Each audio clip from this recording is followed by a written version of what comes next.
ጤና ይስጥልኝ። ይህ ፋክት ፈርስት ነው። በዚህ ሰዓት መሰማትና መደመጥ ያለባቸውን ሀገራዊ እንዲሁም ዓለም አቀፋዊ ሰበር መረጃዎችን ወደ እናንተ አደርሳለሁ። አብራችሁን ቆዩ።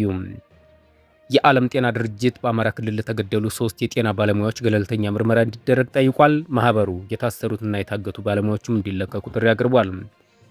የዓለም ጤና ድርጅት በዚህ ሳምንት በአማራ ክልል የተገደሉትን 3 የጤና ባለሙያዎች በተመለከተ ገለልተኛ ምርመራ እንዲደረግም ጥሪ አቅርቧል። የድርጅቱ ዋና ዳይሬክተር ቴዎድሮስ አድሃኖም በማህበራዊ ትስስር ገጻቸው ባስተላለፉት መልእክት በአማራ ክልል ሰሜን ሸዋ ዞን ሰሜን ሜንጫ ወረዳ የተፈጸመውን የ3 ጤና ባለሙያዎች ግድያ ድርጅታቸው እንደሚያወግዝ ገልጸዋል። በተያያዘ ዜና አማራ ሕክምና ማህበር በአሁኑ ወቅትም በክልሉ የታገቱ ወይም በቁጥጥር ስር ያሉ ሐኪሞች የጤና ባለሙያዎች ያለምንም ቅድመ ሁኔታ ወደ ቤታቸው እንዲመለሱ መንግስትን ጠይቋል። ማህበሩ በሕክምና ባለሙያዎች ላይ የሚደርሰውን ግድያና እስራት፣ እገታና መፈናቀል አደገኛ ደረጃ ላይ መድረሱን ገልጿል። ከቅርብ ጊዜ ወዲህ በሐኪሞችና በሌሎች የሕክምና ባለሙያዎች ላይ እየተከሰተ ያለው ዘርፈ ብዙ ችግር አደገኛ ደረጃ ላይ ደርሷል። በዚህም የሕክምና ባለሙያዎች ለሞት፣ ለግድያ፣ ለእስራትና ለአፈና እንዲሁም ለስደት ተዳርገዋል። ይህ ደግሞ በሀገራችን ብሎም በክልላችን የሕክምና ባለሙያዎች እጥረት ባለበት ሁኔታ በእንቅርት ላይ ጆሮ ደግፍ እንደሚባለው የሐኪሞች እጥረት በከፍተኛ ሁኔታ እንዲከሰት ምክንያት እየሆነ ይገኛል። በዚህ መሰረትም ህዝባችን ሐኪም ለማግኘት ርቀት ብቻ እንዲሄድና አላግባብ የሆነ ወጪ እንዲያወጣ እየተደረገ ይገኛል በማለት የጉዳዩን አሳሳቢነት ገልጿል። ህወሓት የጄኔራል ታደሰ ወረደን ስልጣን መራዘሙን ተቃወመ። ህወሓት ማምሻውን ባወጣው መግለጫ ሌተናንት ጄኔራል ታደሰ ወረደ የትግራይ ጊዜያዊ አስተዳደር ፕሬዝዳንት ስልጣን ለተጨማሪ 1 ዓመት መራዘሙን ተቃውሟል። ቡድኑ በጉዳዩ ላይ ባወጣው መግለጫ የጄኔራል ታደሰ ወረደ ስልጣን መራዘም የፌዴራል መንግስት በተናጠል የወሰነው መሆኑን ገልጿል። በፕሪቶሪያው ስምምነት መሰረትም የትግራይ ጊዜያዊ አስተዳደር በሁለቱ የፖለቲካ ተደራዳሪ ወገኖች ማለትም በራሱ በህወሓትና በኢትዮጵያ መንግስት መካከል በሚደረግ ስምምነት መቋቋም ይገባዋል ብሏል።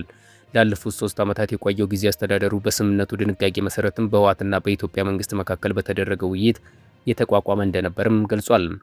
ይሁን እንጂ የኢትዮጵያ መንግስት የትግራይ ጊዜያዊ አስተዳደር ስልጣን ስምምነቱ ሙሉ በሙሉ በጣሰ መልኩ ለተጨማሪ 1 ዓመት እንዲራዘም መወሰኑን በሚዲያ መስማቱን ህወሓት በመግለጫው ጠቅሷል።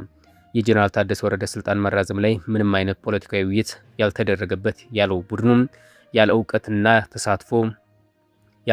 ተሳትፎ እየተላለፈ ነው በማለት ተቃውሟል። የኢትዮጵያ መንግስት የተናጠል ውሳኔ ባለው የጄኔራል ታደሰ ስልጣን መራዘም ላይ እንደሌለበት የትግራይ ህዝብ የፕሪቶሪያ ስምምነት አደራዳሪዎችና ዓለም አቀፍ ማህበረሰብ ይወክል ብሏል። ወደ ቀጣዩ መረጃችን ስናልፍ የሂዝቦላ ድሮኖች እስራኤል ቁጥጥር ስር ባሉ ግዛቶች ላይ ጥቃት ፈጸሙ።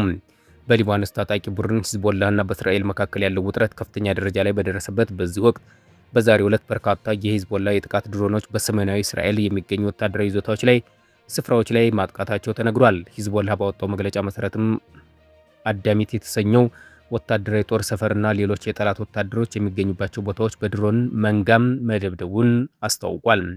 የእስራኤል መከላከያ ሰራዊት አይዲኤፍ ከሊባኖስ በኩል የተተኮሱ ድሮኖች መክሸፋቸውን ገልጾም በሰሜናዊ የሀገሪቱ ክፍል አደጋ ጊዜ ሳይረን ሲሰማ ውሏል።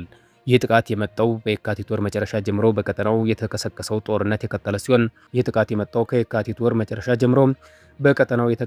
ጦርነት የቀጠለ ሲሆን እስራኤል በሊባኖስ ደቡባዊ ክፍል የምድር ወረራ እያካሄደች ባለችበት ወቅት ነው።